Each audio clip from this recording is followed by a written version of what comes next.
Gail. I work at Bisbee Blue Jewelry here at the Lavender Pit in Bisbee. This business has been here since 1972. The owners of this business approached the mine company to lease the rights to the turquoise from the mine company, and they agreed. And so they are the only ones who've ever had the rights to mine the turquoise everywhere. Canada, Germany, the Far East. They just come from all over. Many have already read about the turquoise and want to come here to see it. And then we have a lot of visitors that are just driving by and take a look at the pit and then decide to check out the store that's here. Well, with the status of the economy, it has just gotten so bad and people are not traveling. Her main product is the jewelry. And gas and food come before buying jewelry. And since the tourism is down extremely and people aren't moving because of gas and so forth, that has cut her business down so badly that she cannot afford to stay open any longer. Hypothetically speaking, do you think like something like this could have, if it would have came sooner, could have helped your business? You know, I think so.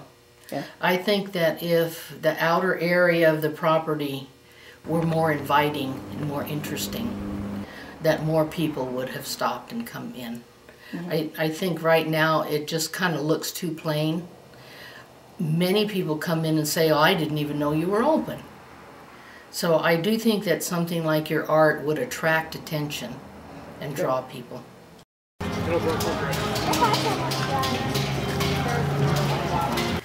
I'm Melissa Holden, and I'm the director of Central School Project, a nonprofit arts center in Bisbee. And today we have our annual Make Youth Festival. We're going to cut all of the arts for all of the school district. Right now, Bisbee School District goes to school 4 days a week alone. They don't go to school 5 days a week anymore. And if they didn't pass that little buffer last year, there would have been no arts programming. So we feel a great pressure to bring these kids these experiences, and luckily, you know, some foundations and corporations are really stepping up, realizing what a dire situation it is to give us funding to be able to bring this to the kids, because you know, it's kind of scary times with the budgets right now, and we're waiting again this year to see what might be cut.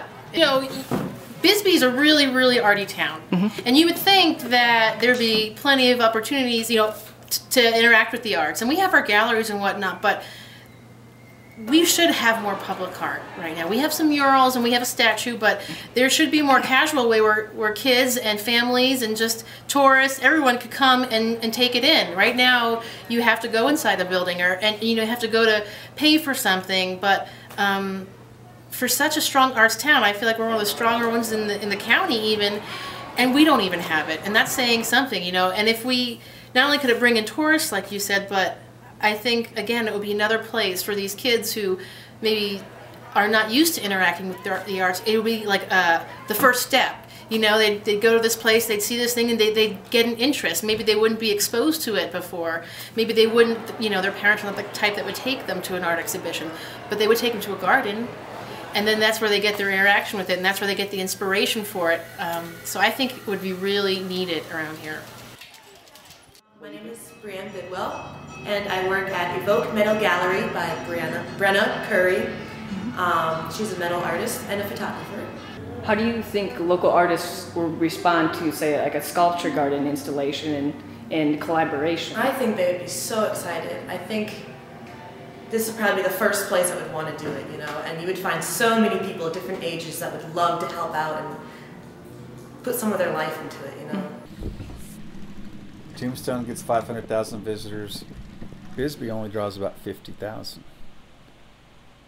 It's just, even though It's right up the road. I know it's right up the road, we don't get the pull from Tombstone.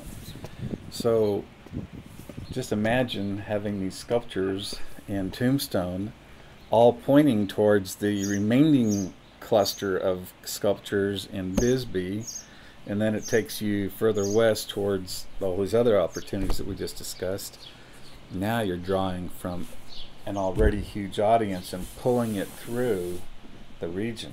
So that's why going back to the economic impact, you can't even begin to quantify it, because it's you can't tell what's going to happen until you do it. Getting Arizona started, getting a jump start on having several sculptures available for viewing by the public, over a period of time here in Arizona, is something that can be replicated in every state, and it should be replicated in every state.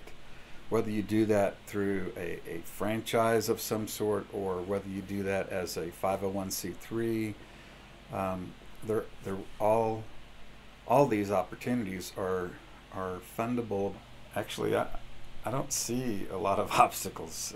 Land, I don't think is going to be difficult to obtain. I think cities will embrace having these works of art in the parks and some of the pocket parks that are available. But let's face it, we've lost, I don't know what the actual number is, but somewhere in excess of 150,000 construction jobs in this state alone. So what are those people doing? A lot of them are still drawing unemployment or looking for work or doing little projects on the side. So I don't think manpower is going to be a problem at all.